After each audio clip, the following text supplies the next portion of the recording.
My name is Kristin Brady. I'm the Director of the Youth Department at FHI 360, and my job is to bring together the expertise across the organization, our expertise in adolescent health, in civil society building and civic participation, our expertise in education and secondary education in particular for youth, in economic livelihoods and the environment, and really all of our expertise throughout the organization so that we come up with holistic approaches to youth development and that we're bringing an appropriate lens to the work with our young people, that we're doing age-appropriate solutions and solutions that are really holistic and kind of build on the evidence and experience we have in terms of effective youth development programming.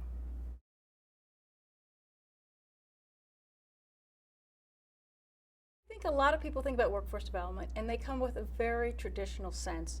I come up with an image of a vocational training center.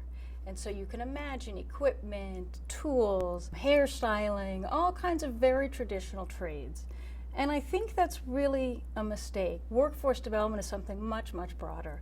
It's about looking for systems that connect the supply and the demand for labor, that bring together employers, that the Ministry of Planning, Ministry of Economy, Education, together to think about what are the skills that we want people to have, what do we need for our economy, and how do we make sure we give it to young people beginning at a very young age, and how do we infuse those kinds of skills and learning into our education system, into our youth development programs, into the vocational training programs that are really that broad set of skills that young people need, that are academic skills, critical thinking, problem solving, basic education, basic literacy and numeracy skills, as well as soft skills and technical skills. We're looking at it from a systemic way.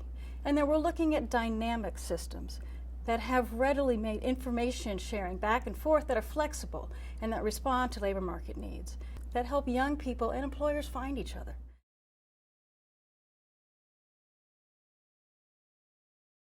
So workforce development is incredibly important for a young person. First, on an individual level, it's important because it's a young person's future. It's how they're going to have a livelihood. From a bigger perspective, it's important when we just look at the sheer demographics of what's happening today. We know that there are very large youth populations in many countries, particularly in sub-Saharan Africa, where there are more young people looking for work than there are jobs, particularly in the formal sector. We also know that when countries plan ahead and they invest in the right kinds of economic policies, in the right kinds of education and training opportunities, that large youth population can be a boon for economic development. It can be a demographic dividend. And so we need to remember this is a tremendous opportunity if done correctly. If countries do the right policies and the right kinds of educational opportunities, large youth populations can be a really important positive factor for countries.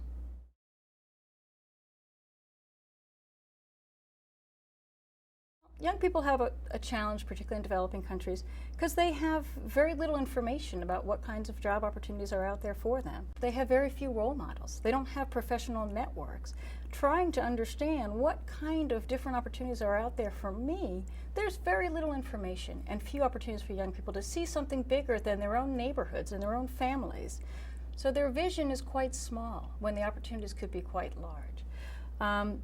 An issue close to my heart, I come from the education sector, is that we really don't do enough in schools, which is the best place to capture young people. We don't do enough in schools to help them prepare for work. We don't give them exposure to what is the world of work like? What kind of opportunities are out there? And how do we help prepare them at a young age to start thinking about what they can do with their own future? And then within the education sector, a lot of times the instruction is very theoretical. It's boring. It doesn't seem relevant to a young person. So kids drop out of school, one, because they might not be able to afford it, there's opportunity cost, but they also might feel that it's not really giving them the skills that they need for their future. There's a lot that can be done to help young people prepare for their own futures, both in school and out of school.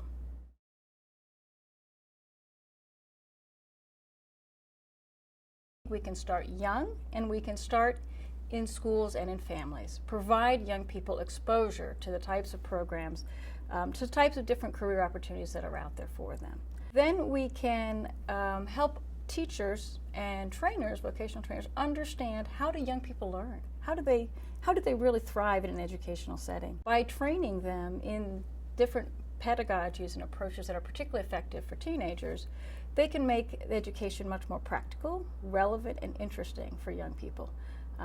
and they can be getting the skills that they need to thrive in the workplace.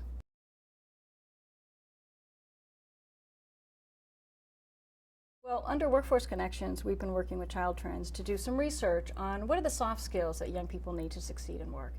And we've heard for years that soft skills are really important, but we really don't have a lot of information on what specific skills are important for young people. A lot of those skills that young people need, those soft skills, are some of the kinds of skills that young people develop in schools, in families, in their communities, having a positive self-concept, being hardworking and dependable, having good social skills, critical thinking. We learn critical thinking ideally in school, but we can also be learning it in our everyday life as we're challenged to think about how do we solve problems at home or in our communities. We can also come up with more holistic training opportunities. So when we're working with young people and they're learning technical training, that we're also infusing that education and training programs with soft skills, as well as thinking about the larger issues that are happening to young people. So that includes reproductive health, that includes healthy behaviors. We know young people are particularly risk prone, so we really need to take advantage of this opportunity to understand all the different factors that affect a young person's life that could affect their job, their potential to enter a new career or secure employment. So we need to have much more holistic programming. We also need to have high expectations for young people.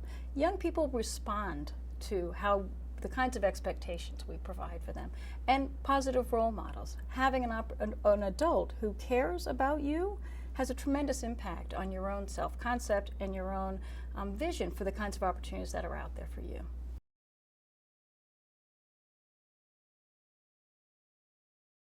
First is in Senegal, where we worked with middle school students, and we had a program called the World of Work. And in this program, young people would go out and visit different employers, could be a farmer, businesses, government. They would go out and visit and learn what different kinds of economic activities were out there. Or we would bring professionals into the school. And so through this World of Work activity, at a young age, they're getting exposure to different types of careers, and it's helping them think what they want for their own lives and reflect on what they need to get out of their own education. So it makes education more relevant to them, it makes them more focused in their own learning, and it gets them thinking about a career early on. The second example I'd like to talk about is a program we were doing first initially in Brazil, in northeastern Brazil, and now we've taken this to Mozambique. And we're working with adolescents. In Mozambique, we're working with orphan and vulnerable children, ages 15 to 17, and we're providing them with a holistic program of learning activities followed by an internship, along with an e-mentoring program. Let me back up first and talk about what they're doing in the classroom. So in the classroom, we use project-based learning. Project-based learning is a methodology that's highly effective for young people, and the young people really enjoy it. So young people learn by carrying out a project. The project may be to assess a small business and how productive it is, how profitable a business is. So young people start a project by coming up with their own questions. They have to think about what are the kinds of questions we need to ask employers to find out what's making for an effective business or not. After they've come up with their own questions, they go out and do research, they work in teams, they come back, they would put together a presentation, analyze their findings, and then they have done as a team, so they're building teamwork skills, and they've done critical thinking and problem solves. Then they make a presentation where they present the findings of their research. So there they're using communication skills. They have to make a public presentation of their findings. We do it using information communication technologies, ICTs. So they'll do a PowerPoint presentation. They might have Excel spreadsheets. So they're doing applied learning. They're taking the IT skills they've learned. They've used critical thinking to analyze the businesses and comes up with the right kinds of questions. And then they've done the communication skills to present the findings of their research. So we do these kinds of projects covering a range of different types of topics.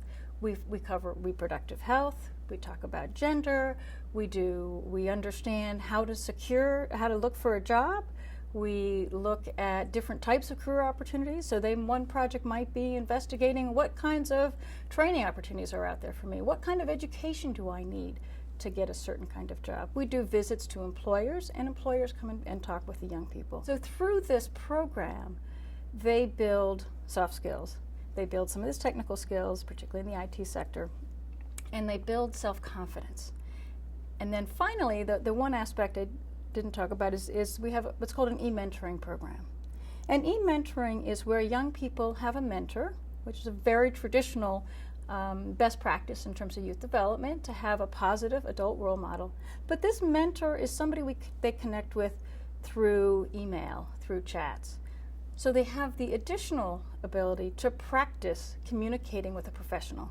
So it's not only using the technology, it's how to communicate effectively in written communication with a professional. So they build professional networks, they have a positive role model, and they practice using information technology to communicate with other professionals. These networks then help them find jobs and provide them support as they do get jobs. Once they finish the learning program, they have a 3-month internship. And the internship is key to help them apply what they've learned and build professional networks and job experience.